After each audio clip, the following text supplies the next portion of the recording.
Hello and namaste everyone. This is Aman Shukla from Department of Chemical Engineering and Technology, Punjab University, welcoming you all on this great platform of Crack JEE and NEET and online learning platform.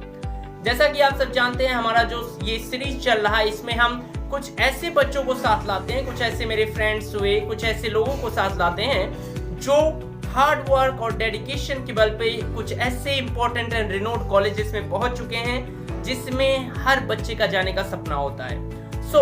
आज की video भी ऐसी होने वाली है. आज की video भी इतनी ही इंपॉर्टेंट होने वाली है. क्योंकि आज हमारे साथ जुड़ चुके हैं IIT रुड़की के एक स्टूडेंट श्रीवर्धन फ्रॉम बनारस. श्रीवर्धन ने अपनी कोचिंग अपने होम टाउन बनारस से की, फिर काफी हार्ड वर्क किया. 12th में भी काफी अच्छी परसेंटेज रही उनकी. उसके बाद उन्हें IIT रुड़की में सिविल इंजीनियरिंग की ब्रांच मिली. आज की वीडियो में हम यही सारी चीजें जानेंगे, किस तरीके से हार्ड वर्क ने उन्हें आज इस जगह पे पहुंचाया है. और ये वीडियो काफी इंपॉर्टेंट होगा आप सबके लिए, so please watch the video completely. First of all Shrivardhan, आपको काफ़ी ज़्यादा बधाई और कॉन्ग्रेचुलेशंस कि आपकी एक रिनॉन इंस्टीट्यूशन, प्रीमियर इंस्टीट्यूशन में आपका सिलेक्शन हुआ. और सबसे पहले अगर वीडियो को स्टार्ट करते हुए मैं आपसे एक क्वेश्चन, बेसिक सा क्वेश्चन पूछना चाहूँगा कि आप अपना एक छोटा सा इंट्रोडक्शन हमारे व्यूवर्स के लिए दे दीजिए, जिसमें आप अपनी एकेडमिक बैकग्राउंड को कवर करते हुए कि आपने कैसे तैयारी करी और फिर आपका क्या रहा IIT में पहुँचने का सफ़र, उस चीज़ को आप वहाँ पे बताइए. पहले तो सबसे थैंक यू बुलाने के लिए. और इंट्रो की बात है तो मेरा नाम श्रीवर्धन है और मैं उत्तर प्रदेश वाराणसी से पहले मुगल से मैं वहाँ से हूँ.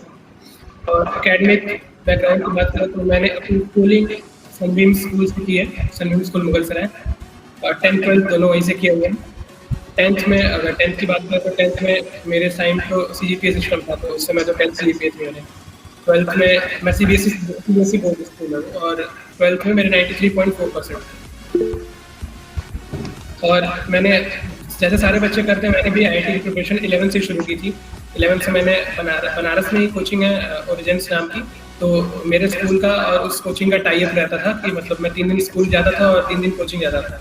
उसी स्कूल से टाई अप, तो वहीं से मैंने कोचिंग करी. और वो कोचिंग 3 दिन आना, कोचिंग 3 दिन जाना, और तो वहीं से मेरी IIT की प्रिपरेशन की जर्नी की स्टार्ट है. बिल्कुल, मतलब आप एक इंटीग्रेटेड पार्ट का हिस्सा थे जहाँ पे स्कूल कंबाइन इंटीग्रेट होता है कोचिंग्स के साथ, तो वहाँ से आपने तैयारी करी और आपने एक सही मायने में आपने सफल भी हुए आप अपने प्रिपरेशन के अंदर. तो आप अपनी IIT की कुछ जर्नी को शेयर कीजिए कि कैसे आपको बुक्स ने हेल्प करी, किस तरह से आपको टीचर्स ने मोटिवेट करा कि आप IIT के अंदर अच्छा कर सकते हैं. जैसा कि हम देख रहे हैं कि आप बोर्ड के अंदर भी 93.4% स्कोर किए थे, तो मतलब आपने कहीं ना कहीं बोर्ड के अंदर भी बहुत ही अच्छा प्रदर्शन किया और IIT के अंदर तो आपने फिलहाल एक्सेल करा ही था. तो आप अपनी जर्नी के अंदर बताइए किस तरह से और कौन से बुक्स ने आपको हेल्प करी, कैसे टीचर्स ने आपको मोटिवेट करा आपके जर्नी में, तो उस चीज पे थोड़ा सा आप बताइए बच्चों को. IIT के बारे में जैसे मुझे 11th से पहले से ही पता था कि IIT क्या होता है. मतलब IIT के बारे में पता था कि IIT बहुत रेप्यूटेड कॉलेज है और वहाँ इंजीनियरिंग के लिए काफ़ी अच्छी सुविधाएं हैं. तो IIT के बारे में मुझे पहले से पता था. और जब मैं 11th में आया तो फिर जब सारे बच्चे 11th में जब जो मैथ्स लेते हैं उनको JEE की तैयारी करनी ही पड़ती है, तो मैं भी वो तैयारी कर ही रहा था. तो मैं भी गया और कोचिंग में पहले दिन गया तो कोचिंग ओरिएंटेशन प्रोग्राम हुआ. वहाँ पे मेरे कोचिंग में भी मैक्सिमम टीचर्स IITNC होते हैं और कुछ नहीं होते. तो मैक्सिमम उन्होंने बताया और उन्हें अपनी जर्नी बताई, उनकी जर्नी और IIT में वो क्या करते थे, वहाँ का कैसा माहौल है, वो सब सुन के काफ़ी मोटिवेट हुआ पहले दिन. और पहले दिन से ही काफ़ी मोटिवेशन आया था कि ये करना है वो करना है. तो तैयारी मेरी पहले दिन से शुरू हो गई. और फिर उसी हिसाब से जैसा उन्होंने कहते गए डेली उतना काम करते गए और मैं पहुँच गया. और बुक्स की बात करें तो बुक्स, अगर आप किसी कोचिंग इंस्टीट्यूट में हैं तो आपको ज़्यादा बुक्स की तरफ जाना नहीं चाहिए. अगर आप सेल्फ स्टडी कर रहे हैं तो आपके लिए बुक्स इंपॉर्टेंट है, बट अगर आप कोचिंग इंस्टीट्यूट में हैं तो बुक की तरफ जाना चाहिए, बट उस कोचिंग के मटेरियल खत्म करने के बाद. जैसे अगर आपने अपने कोचिंग का मटेरियल खत्म कर दिया और आपके पास अब कुछ नहीं है रखने के लिए, आपने कोचिंग का मटेरियल भी लगा लिया, प्रीवियस ईयर क्वेश्चन पेपर भी लगा लिया, तो फिर आप बुक की तरफ जा सकते हैं. तो जैसे अगर मैं बात करूँ बुक्स की, तो अगर मैं फिजिक्स की बात करूँ तो सबसे पहले तो फिजिक्स में HC वर्मा सभी को लगानी चाहिए, क्योंकि वो लगाएंगे तो आपकी बेसिक फिजिक्स कंसेप्चुअल सब्जेक्ट है तो उससे कंसेप्ट क्लियर है. और अगर आपने HC वर्मा लगा लिया है और अपने अगर जो कोचिंग कर रहा है तो मैं उस मान के चल रहा हूँ कि वो कोचिंग के मटेरियल भी सॉल्व कर रहा है। अगर कोचिंग वाला है वो कोचिंग के मटेरियल के साथ साथ, और कई कोचिंग वाले तो जैसे मेरे में भी मेरे जो सर थे वो कोचिंग के मटेरियल के साथ साथ एचसी वर्मा के भी क्वेश्चन देते थे कि जैसे आज 1 to 15 to 30 लगा लो, या फिर कोई स्पेसिफिक अच्छा क्वेश्चन है तो उसको दे दिया, तो वो हम लोग लगा के आते थे, फिर डिस्कस करते थे। और कभी कभी बीच में इरोडोव के प्रॉब्लम भी दे देते थे वो, अगर कोई अच्छा क्वेश्चन है, क्योंकि इरोडोव में ऐसे कुछ ऐसे क्वेश्चन थे जो अभी हम लगा नहीं सकते अपने लेवल पे, बट बहुत सारे क्वेश्चन हम लगा भी सकते हैं, तो वो मार्क करा देते थे। इरोडोव और एचसी वर्मा के क्वेश्चन हम लगा लेते थे। तो अगर कोई कोचिंग कर रहा है तो उसके लिए बुक्स इतनी इंपॉर्टेंट नहीं है, वो कोचिंग के मटेरियल को ब्लाइंडली फॉलो करे और जो सर कह रहे हैं उनके वो करता जाए तो हो जाएगा। और अगर इन केस अगर कोई कोचिंग नहीं कर रहा है, जो कोई सेल्फ स्टडी कर रहा है, तो वो एचसी वर्मा लगा ले। और एक PM शर्मा सिंगेज की बुक आती है, वो भी मैंने क्वेश्चन उसके लगाए, वो बुक मैंने पढ़ी नहीं है तो, बट वो देख के काफ़ी कंसेप्चुअल बुक लगती है, मतलब उनमें काफ़ी अच्छे से समझाया गया है। अगर कोई बच्चा चाहे तो वहाँ से पढ़ सकता है, नहीं तो आजकल तो यूट्यूब पे लेक्चर्स पड़े हुए हैं, तो वहाँ से भी पढ़ सकता है। और क्वेश्चंस के लिए बेस्ट, बुक से भी बेस्ट तो सबसे अच्छी चीज़ क्वेश्चन के लिए मैं प्रीवियस ईयर क्वेश्चन कहूँगा कि बुक से अच्छा आप बुक लगाने से पहले भी कोई प्रीवियस ईयर क्वेश्चन लगाएं। अगर आप एक अच्छे ऑनेस्ट स्टूडेंट है तो अगर मैं सच कहूँ तो अगर आप बुक ना लगाएं और केवल प्रीवियस ईयर क्वेश्चन सब्जेक्टिव वाले भी जो IIT में पहले होते थे उनको और MCQ वाले सबको लगा ले तो बुक की ज़रूरत भी नहीं पड़ेगी। बट आजकल सारे बच्चे लगाते हैं तो सब लोग एक देखा देखी में लगाते हैं, तो अगर उनको अच्छे से लगाने में तो बुक की जरूरत भी नहीं पड़ेगी। तो फिजिक्स की बुक हो गई, आप एचसी वर्मा लगाइए, PM शर्मा, DC पांडे, और अगर आपको और फिजिक्स में इरोडोव के भी आप प्रॉब्लम सॉल्व कर सकते हैं, एडवांस मेन दोनों के लिए वो सही है। और मैथ्स की बात करें तो मैथ्स की ऐसी कोई बुक, मैथ्स में बहुत सारी बुक आती हैं। मैंने तो फॉलो करी थी ML खन्ना, काफ़ी पुरानी बुक है ये ML खन्ना। मैंने अपने कोचिंग का मटेरियल सॉल्व करता था, उसके बाद ML खन्ना के कुछ स्टार्ट क्वेश्चंस रहते थे, मतलब उसमें कुछ बुक में दिया ये टफ क्वेश्चन है, उन क्वेश्चन को देख लेता था क्योंकि इसमें बहुत ज़्यादा क्वेश्चन है, वो लगाना सारे क्वेश्चन लगाना पॉसिबल नहीं है। ML खन्ना के कुछ क्वेश्चन लगा लेता था। टाटा मैक्रो हिल्स मेरे पास एडवांस, उसकी 2 आती है, मेंस और एडवांस, तो मेरे पास एडवांस वाली बुक थी, उसके मैं एग्जाम्पल सब क्वेश्चंस करता था। और एक मेरे पास दिशा पब्लिकेशंस की थी जिसमें केवल क्वेश्चंस, हर एक क्वेश्चन सारे चैप्टर्स और लेवल 1 लेवल 2 करके, तो मैंने वो बुक लगाई हुई थी। और केमिस्ट्री की बात करें तो केमिस्ट्री में तो अगर आप ऑर्गेनिक की बात करें तो इसमें काफ़ी सारी बुक्स हैं और बुक में इतने ज़्यादा मटेरियल रहते हैं कि केमिस्ट्री को बुक से पढ़ना काफ़ी हेक्टिक टास्क रहता है। उसके लिए सबसे बेस्ट स्ट्रेटजी है कि पहले तो आप अपने वही एक बात है फिर से कि अगर आप कोचिंग में हैं तो फिर आपको सिलेबस का ज्ञान रहता है, तो आप वो बुक से पढ़ सकते हैं। बट अगर आप नहीं हैं तो सबसे पहले आप तो जैसा कि श्रीवर्धन ने बताया कि डेडिकेशन, हार्ड वर्क, डिटर्मिनेशन से इंसान कहीं भी पहुंच सकता है, चाहे वो कुछ भी हो, किसी भी पहाड़ को पार कर सकता है। अगर आपके माइंड में है कि मेरा 12th अच्छा नहीं था, how could I be the part of IIT, मेरा 10th क्लास में अच्छा मार्क्स नहीं था, मैंने शुरू से अच्छा नहीं किया, तो मैं कैसे कर सकता हूँ। I know it is quite tough for you, लेकिन इम्पॉसिबल भी नहीं है। If you will work hard you could attain anything of this life. आज की वीडियो में हम ऐसी चीजें जानते रहेंगे और आगे के वीडियोस जो आएंगे उसमें भी हम यही सारी चीजें पकड़ेंगे कि क्या क्या हमें करना होगा, किस तरीके से हम अपनी जेई की परफॉर्मेंस या नीट की परफॉर्मेंस या कोई भी कॉम्पिटिटिव एग्जाम दे रहे हैं 12th में या 12th के बाद, उसे कैसे अच्छा कर सकते हैं। So keep watching. JEE mains और जेई एडवांस की वेबसाइट पे जाइए, केवल केमिस्ट्री के लिए बता रहा हूँ मैं, और वहाँ से केमिस्ट्री का सिलेबस डाउनलोड करिए, ऑर्गेनिक, इनऑर्गेनिक और फिजिकल। तो और जो आपने बुक ली है, जैसे मैंने केमिस्ट्री ऑर्गेनिक के लिए सोलोमन सॉली बुक मैंने पढ़ी थी, सोलोमन की बुक पढ़ी थी, और क्वेश्चन के लिए मैंने हिमांशु पांडे सॉल्व करी थी। तो उनमें कई सारे टॉपिक्स हैं जो आपके जेई में नहीं भी हैं, तो उन टॉपिक्स को फिल्टर करने के लिए आप पहले जेई का सिलेबस देखिए और जो टॉपिक उसमें लिखा हुआ है उस टॉपिक को उस बुक में टिप करिए, क्योंकि बुक काफ़ी मोटी है और उसमें काफ़ी सारे ज़्यादा सवाल है, तो ज़्यादा कॉन्सेप्ट्स हैं, तो उन कॉन्सेप्ट्स आपका कोई रिलेटेड नहीं, आपका लोड ही बढ़ेगा। तो आप उन सिलेबस को देखिए और उसको मार्क करिए, फिर उस बुक को लगाइए। तो ऑर्गेनिक के लिए मैंने वही सोलोमोन्स और क्वेश्चन के लिए हिमांशु पांडे लगाई थी, और फिजिकल केमिस्ट्री के लिए मैंने नरेंद्र अवस्थी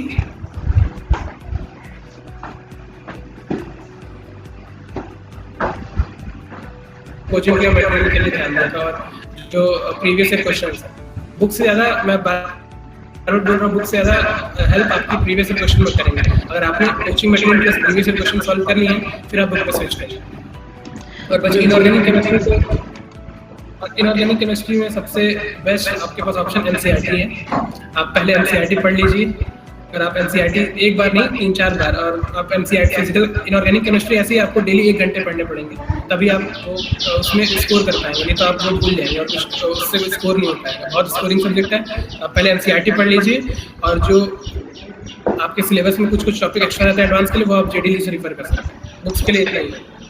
बिल्कुल। तो जो आपने बताया, जो हम भी स्टूडेंट्स को बताते हैं कि पहले आप अपने कोचिंग मटेरियल्स के ऊपर रिलाई करना स्टार्ट कीजिए, क्योंकि बुक्स सारे स्टूडेंट अच्छे से नहीं कर पाते, क्योंकि उसमें आपको अपनी सिलेबस का पता होना चाहिए एक अच्छे तरीके से कि आपके अंदर क्या क्या सिलेबस है और आपको किस चीज़ों को छोड़ना है, क्योंकि बुक में सारी चीज़ें करने लायक नहीं होती।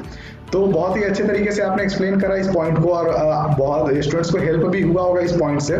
तो उसके बाद जो सबसे बेसिक क्वेश्चन आता है और जो बहुत इंपॉर्टेंट भी है बच्चों को समझना, कि बेसिक डिफरेंस जेईई मेंस और जेईई एडवांस में, क्योंकि वो बहुत ज़्यादा इफेक्ट करता है स्टूडेंट्स को, जिसके अंदर वो लोग अपने प्रिपरेशन को कैसे स्विच करें। क्योंकि अगर आप सिर्फ जेईई मेंस के लिए प्रिपरेशन करते हैं तो आपको बहुत सी चीज़ें को छोड़ना पड़ता है, और अगर आप जेईई एडवांस के लिए करें तो आप कंबाइन कैसे स्ट्रेटजी रखें, तो उस चीज़ को आप कुछ स्टूडेंट्स के लिए बताइए। देखिए, जेईई मेंस और जेईई एडवांस में बहुत ज़्यादा अंतर तो नहीं है, सिलेबस लगभग सेम है। जेईई एडवांस में कुछ टॉपिक्स नहीं है, जेईई मेंस में कुछ बहुत माइनर डिफरेंस, सिलेबस में बहुत ही माइनर डिफरेंस है, बट क्वेश्चन उसके क्वेश्चन पेपर पैटर्न में बहुत ही मेजर डिफरेंस है।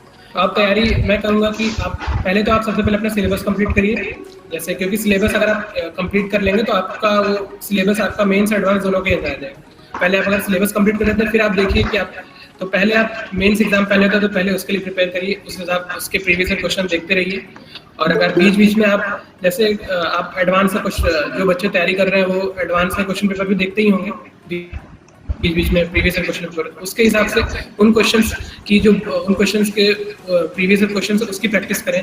और जितनी भी मैंने बुक्स बताई हैं या जिनकी और उनके कोचिंग वाले रेफर करते हैं, उस टाइप के क्वेश्चंस खोजे एडवांस के लिए, क्योंकि मेंस एडवांस में ज़्यादा डिफरेंस क्वेश्चन सिलेबस का नहीं, डिफरेंस आपके कॉन्सेप्चुअल क्वेश्चंस का है। मेंस में आप कोई देखेंगे तो आप चाहे तो 30 या 40% क्वेश्चन आप अगर नॉर्मल बिना कुछ सोचे समझे दिमाग लगाए अगर आप नॉर्मल पढ़ गए हैं तो आप सॉल्व कर लेंगे, और उससे आप ठीक ठाक मतलब मेंस क्वालिफाई कर सकते हैं, इतना परसेंटाइल आ जाएगा। लेकिन ऐसा नहीं कि आप किसी अच्छे एनआईटी में चला जाए, तो उसके लिए आपको कॉन्सेप्चुअल क्वेश्चन भी आने चाहिए, और वो आपके लिए आपको एडवांस में भी हेल्प करेगा। तो मैं तो कहूँगा कि आप ऐसे प्रैक्टिस करिए, आप मेन एडवांस के लिए प्रैक्टिस करिए, और जो चैप्टर्स एडवांस में नहीं आते हैं, जैसे मेंस में केमिस्ट्री में कुछ एक्स्ट्रा क्वेश्चंस आते हैं, बायोमॉलिक्यूल्स, ये सब एडवांस में भी आते हैं, और पॉलीमर जो रटने वाले सब्जेक्ट्स हैं, तो आप एडवांस की प्रैक्टिस करिए, बट साथ में ही ये चैप्टर्स भी पढ़ते रहिए ताकि आपकी तैयारी कंप्लीट हो।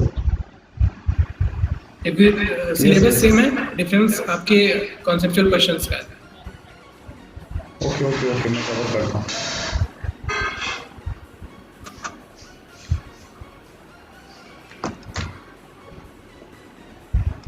आपने काफी अच्छी तरीके से एक्सप्लेन भी करा, जो हम बोलते भी है कि अगर ओवरऑल अगर हम कंक्लूड करें कि आप मेनली आप पीवाईक्यूज पे फोकस करिए, आप अपनी मटेरियल्स पे फोकस करिए। पीवाईक्यूज आपको सबसे ज्यादा हेल्प करने वाला है, चाहे आप एडवांस की तैयारी कर रहे हो या फिर जेईई मेंस की। 2005 से पहले के आप एडवांस के क्वेश्चंस लगा लें, आप और पुराने जेईई के क्वेश्चंस लगाते हैं तो वो आपके कॉन्सेप्ट्स को बिल्ड करने में काफी ज्यादा मदद करती है। तो ये सब तो कुछ चीजें थी। तो अगर हम बात करें आपके लिए एक अगले क्वेश्चन के लिए, तो अभी तक जैसे आपने कॉलेज तो अभी ऑनलाइन ही आपका चल रहा होगा, अभी तक आप ऑफलाइन गए नहीं होंगे, तो आपने क्या अभी तक कोई क्लब्स वगैरह ज्वाइन करी है सोसाइटीज कॉलेज के अंदर, या फिर किसी ऐसे टेक्निकल सोसाइटी में जिसके अंदर आपको जो टेक्निकल सोसाइटीज जो होती हैं कॉलेजेस की, तो उसके अंदर, तो उससे अगर कुछ रिलेटेड आप अपनी एक्सपीरियंस को शेयर करना चाहें तो। रिलेटिव में देखें तो क्लब काफ़ी रहते हैं, मतलब बहुत सारी क्लब्स हैं, टेक्निकल सोसाइटीज भी काफ़ी रहती हैं। तो मेरा म्यूजिक में स्कूल से इंटरेस्ट रहा, तो मैं अपने IIT रुड़की के म्यूजिक सेक्शन में हूँ, और फिलहाल मैं डिजाइनिंग कर रहा हूँ। तो IIT रुड़की में एक क्षितिज के अंदर डिजाइन वर्टिकल में अभी काम कर रहा हूँ, जिसमें अभी डिजाइन में सीख रहा हूँ। तो उस ग्रुप में हूँ तो काफ़ी सीखने को मिलता है। और भी बाकी ग्रुप्स हैं जो सेकंड ईयर में भी रिक्रूट करती हैं, उनका भी देखना है, क्योंकि उन ग्रुप्स में रहने का भी काफ़ी फायदा रहता है। आप दूसरे ब्रांच के लोगों से मिलते हैं, आपकी कम्युनिकेशन स्किल्स सुधरती हैं और दूसरी सीखने का मिलता है। तो ग्रुप्स में रहने का भी काफ़ी फायदा है। और IIT में तो IIT का और भी दूसरे कॉलेजों में ग्रुप्स रहती हैं, सबका फायदा है। बट ये है कि एक साथ बहुत ज़्यादा ग्रुप्स ज्वाइन नहीं करनी चाहिए, ताकि आप मैनेज ही नहीं कर पाए। 1-2-3 ग्रुप्स इनफ है मेरे अकॉर्डिंग। बिल्कुल, क्योंकि ये चीज़ें मैटर भी करती है, क्योंकि आप जब ग्रुप में जाते हैं तो आप बहुत ज़्यादा लोगों से इंटरेक्ट करते हैं, तो वहाँ पे आप सोशल होने का आपको एक चांस मिलता है और आपको एक खुलने की पोजीशन में आते हैं। और फिलहाल अगर ऑनलाइन है तो ऐसे चीज़ों में अगर हम ऑनलाइन जो भी उनके फंक्शंस होते हैं, इवेंट्स होते हैं, उसे ज्वाइन करने पे हमें बहुत सी चीज़ें की जानकारी भी मिलती है। तो अगर उसके बाद अगर बात करें कि आपने जेईई एडवांस क्वालीफाई करा तो आपको और भी कॉलेजेस मिल रहे होंगे, तो क्या कुछ ऐसे कुछ खास रीजंस थे जिन्होंने आपको कंक्लूड करा कि आपको आईआईटी रुड़की ज्वाइन करना चाहिए किसी और कॉलेजेस के रेफर में? हाँ जैसे मेरा एक्चुअली हाँ रीजंस ऐसे स्पेसिफिक रीजंस तो नहीं थे, बट ऐसा था कि मतलब ये इसके पहले काउंसलिंग के पहले मेरे को काउंसलिंग का आइडिया था भी नहीं, और मैंने कभी सोचा नहीं था कि कौन सी ब्रांच लेनी है ऐसा कुछ। तो मेरा शुरू से मन था कि हाँ मैकेनिकल ब्रांच लेंगे, मैकेनिकल सिविल। अभी हाँ जो लोग सुन रहे हैं उनको काफ़ी एब्सर्ड लगता होगा, क्योंकि काफ़ी लोग अभी तो सब लोग सीएसई लेना चाहते हैं, बट जैसे मेरा शुरू से मन था कि मैकेनिकल ब्रांच या सिविल ऐसी कोई ब्रांच हो। बट आजकल ये मैं काफ़ी अलग बात बोल रहा हूँ, क्योंकि मैक्सिमम लोग से कंप्यूटर साइंस लेना चाहते हैं, बट ये मेरा वो एक्सपीरियंस था। तो मैंने वही पहले देखा कि किस में मिल रही है मैकेनिकल या सिविल, फिर देखा तो फिर पता चला कि रुड़की का सिविल ब्रांच काफ़ी अच्छा है, क्योंकि पहले आईआईटी रुड़की सिविल इंजीनियरिंग का ही कॉलेज था, थॉमसन कॉलेज सिविल इंजीनियरिंग। फिर बाद में ही आईआईटी रुड़की बना, मतलब जब अंग्रेज जब इन्होंने इस आईआईटी रुड़की को स्टैब्लिश किया था तो ये केवल सिविल इंजीनियरिंग का कॉलेज था। तो यहाँ पे सिविल इंजीनियरिंग का काफ़ी स्कोप है और इसका नाम भी काफ़ी सिविल इंजीनियरिंग में है, तो मैंने ये देख के रुड़की लिया। ओके, सो आप प्री डिटरमाइंड थे कि आपको कौन सी ब्रांच को लेना है, इस वजह से ये एक फैक्टर रहा कि आपको चूज करने के लिए, जो कि प्री डिटरमाइंड नहीं था, बट ये ब्रांच पता नहीं था मुझे ज़्यादा ब्रांच के बारे में। तो मतलब दोनों तरह से आप एक तरह से सियोरिटी थी कि मतलब हाँ मुझे इस ब्रांच को लेना चाहिए, मतलब ज्यादा ब्रांचेस के बारे में पता नहीं था, लेकिन हाँ अपने इंटरेस्ट के बारे में पता था कि या तो हमें मैकेनिकल लेना या फिर सिविल, जो आजकल के ज्यादा स्टूडेंट्स को पता नहीं होता। और ज्यादातर लोग एक तरह से क्राउड के पीछे, सीएसई के पीछे जाते हैं। उन्हें अपने इंटरेस्ट को समझना चाहिए कि आपका इंटरेस्ट किस साइड पे है, क्योंकि आजकल बहुत कम लोग आपको मिलेंगे कि जो सीएसई से हटके बताएंगे कि मुझे ये ब्रांच लेनी थी। जैसे हमारी अगर बात करें तो मुझे केमिकल लेनी थी, मुझे सीएसई नहीं लेनी थी, तो ये काफी कम सुनने को मिलता है आपको। तो अगर उसके अंदर बात करें आपके लिए एक नेक्स्ट क्वेश्चन, तो आपने क्या अभी ऐसा कुछ सोचा है कि आगे चल के कोई गेट, ईएससी या फिर पीएससी की तैयारी करी जाए, या फिर किसी गवर्नमेंट एग्जाम्स की? हाँ देखिए, यूपीएससी की प्रिपरेशन तो करनी है मुझे, वो तो श्योर है, बट मैं अभी फर्स्ट ईयर में हूँ, तो अभी मैं एक्सप्लोर कर रहा हूँ। अभी आगे का अभी कुछ सोचा नहीं है। अभी तो डिज़ाइन पे फोकस कर रहा हूँ, फिर वेब डेवलपमेंट अभी कर रहा हूँ, फिर अभी आगे चल के और भी जैसे डेटा साइंस हो गया और कोडिंग भी ट्राई करना है अभी, क्योंकि सब लोग करते हैं, तो एक बार करके देखनी है कि मतलब उसमें क्या होता है। क्या पता मुझे वही अच्छा लग गया तो मुझे वही करने को मिले। और अभी मैं अपने कोर सब्जेक्ट सिविल भी मुझे अच्छे से पढ़ रहा हूँ, क्या पता मेरा इंटरेस्ट इसी में है तो मैं इसी फील्ड में कुछ कर लूँ। अभी मैं सारी चीज़ें लेके चल रहा हूँ, फिर बाद में जैसा इंटरेस्ट आएगा मैं उसमें आगे बढ़ूंगा। बिल्कुल। अब हमारे इस सीरीज को कंक्लूड करने से पहले एक out of the box question मैं आपसे पूछना चाहूंगा, और उसके बाद फिर अमन सीरीज को कंक्लूड करेंगे कि ऐसी कोई आपकी फनीएस्ट मोमेंट आपके +2 की या फिर आपके कॉलेज टाइम की जिसे आप शेयर करना चाहें, या फिर अभी कॉलेज के अंदर भी कुछ भी फनीएस्ट वगैरह हुआ हो। हाँ, वो अभी कुछ दिन पहले ही हुआ था कि एक केमिस्ट्री क्लास थी और मैंने गलती से माइक ऑन कर दी, और मैं मतलब क्लास ऑन करने वाला था और उसके पहले पबजी में था, तो मैंने क्लास गेम खत्म होने वाला था तो मैं माइक ऑन करके बोलने लगा, मतलब पबजी में बोलते हैं जैसा बोलते हैं वो बोलने लगा। सर काफ़ी डिस्टर्ब हो गए, तो सर काफ़ी गुस्सा भी हो गए, तो उन्होंने वो क्लास रिकॉर्डिंग करते हैं बट उससे उन्होंने रिकॉर्डिंग ऑफ कर दी। तो फिर मैंने जब मेरा गेम खत्म हुआ तो मैं सर से गया, सर से मैंने माफ़ी मांगी कि सर अपनी मतलब मैंने क्लास जस्ट ज्वाइन की थी बट मैं क्लास में आने ही वाला था, और फिर मैंने कुछ ऐसे बोला तो फिर सर मान गए और क्लास रिकॉर्डिंग ऑन कर दी। तो यही है। सो आपको हमारी पूरी टीम की तरफ से धन्यवाद। बाकी अब अमन कंक्लूड करेंगे हमारे इस वीडियो को। सो अमन।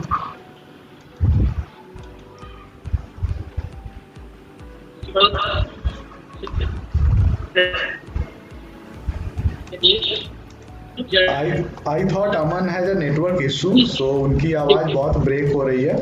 आपका बहुत बहुत धन्यवाद श्रीवर्धन, हमारे साथ जुड़ने के लिए। हमारे पूरी टीम की तरफ से आपको बहुत बहुत धन्यवाद, और आप स्वस्थ रहें और आपकी पूरे परिवार स्वस्थ रहे, यही हमारी कामना है। हम लोग फिर से मिलेंगे और बच्चों को और इंस्पायर करेंगे नई नई स्टोरीज के साथ। आप सभी का धन्यवाद जुड़ने के लिए हमारे साथ। क्रैक जेईई नीट को देखें, ताकि ऐसी वीडियोस प्रिपरेशन के साथ साथ आपको मोटिवेशन की जरूरत पड़ती है, जैसे मैं भी देखता हूँ और मैक्सिमम बच्चे देखते हैं प्रिपरेशन करते हुए, तो आप इस चैनल को फॉलो करें और इस पे और भी स्टोरीज आएंगे, तो उससे आप सभी को मोटिवेशन होगा जो भी इसे देखेगा।